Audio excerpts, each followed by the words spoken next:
Hi guys, welcome back to my channel, and today I'm going to be doing a special video on an inspector calls focusing on dramatic irony and foreshadowing. So we've got 4 learning outcomes that we're going to be focusing on today. The first one is to understand what dramatic irony is. The second one is to understand what foreshadowing is. The third is to explore how dramatic irony is used throughout the play.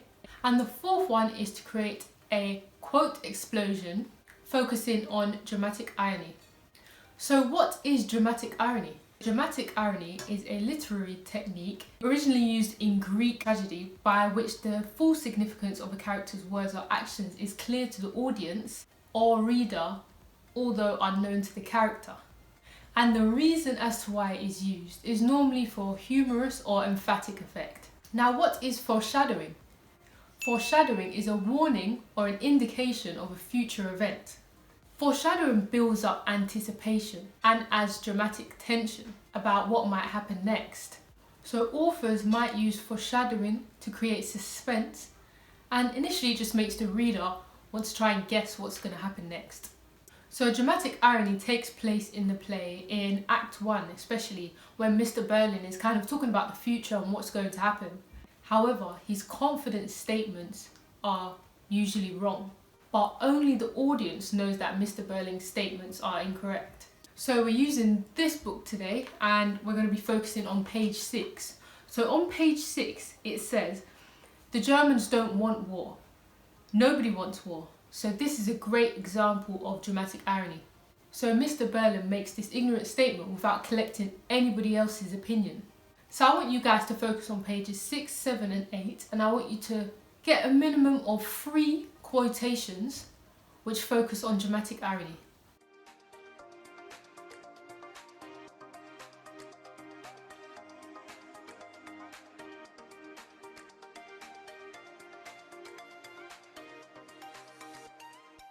Okay guys, so now we're going to go through the answers of what you could have written down.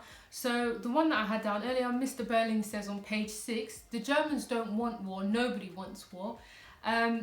On page 7, Mr. Berlin says, "In a year or two we'll have aeroplanes that can go anywhere."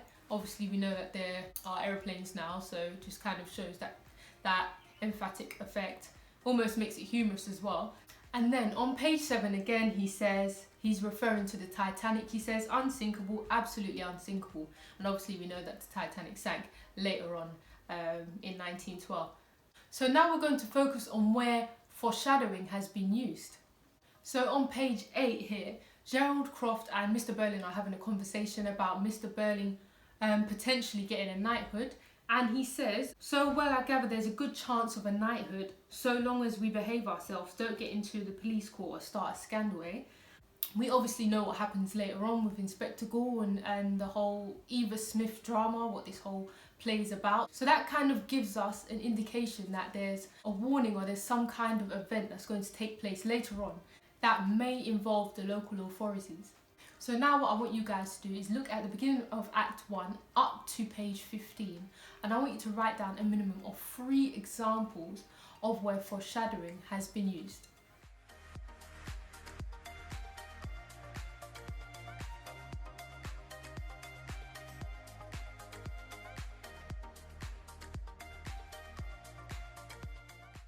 So we've got the example on page 8 where it says, "So long as we behave ourselves and we don't get into the police court or start a scandal." So that is our first one and the one that I gave to you guys as an example. If we go back onto page 5, when the Berlin family are making a toast to Sheila and Gerald for their engagement, Eric says, rather noisily, "All the best, she's got a nasty temper sometimes, but she's not bad really. Good old Sheila." So he's referring to his sister Sheila, but we know later on what happens between Sheila and Eva Smith, so it's kind of an indication into what kind of personality and attitudes that Sheila has.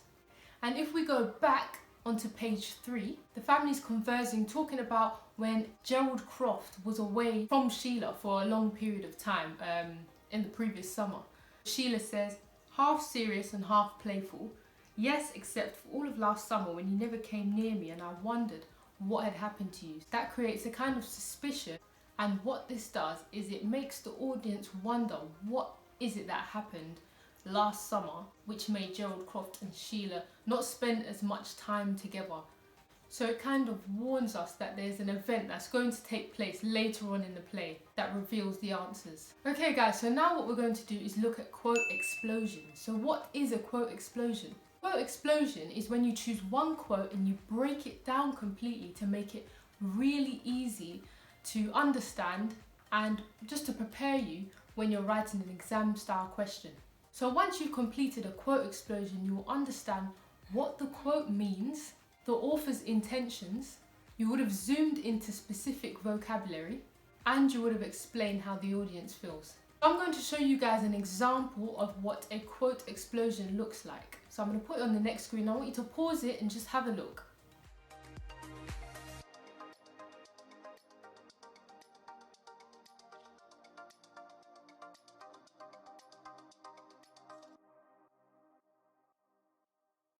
So now it's your turn. I want you to choose one quote from the previous task. I want you to zoom into the quote and explain what language device is being used. I want you to explain what is happening in the quote. And then I want you to write down what the author's intentions are. So you can choose either from the foreshadowing quotes or the dramatic irony. And once you've done that, I want you to compare it to the one I've done previously on dramatic irony. So once you've finished, you should end up with a quote explosion which is really detailed. So when you are answering an exam style question, it would be really easy because you'd already have picked apart the quote already. So I hope this video was useful. If you guys have any questions, don't hesitate to contact me on social media and I will answer your questions. If you look at the link below, I have a PDF copy of In Spectacles just in case you don't have the play at home. And I hope that your knowledge of dramatic irony and foreshadowing in Spectacles has improved. So take care guys, bye!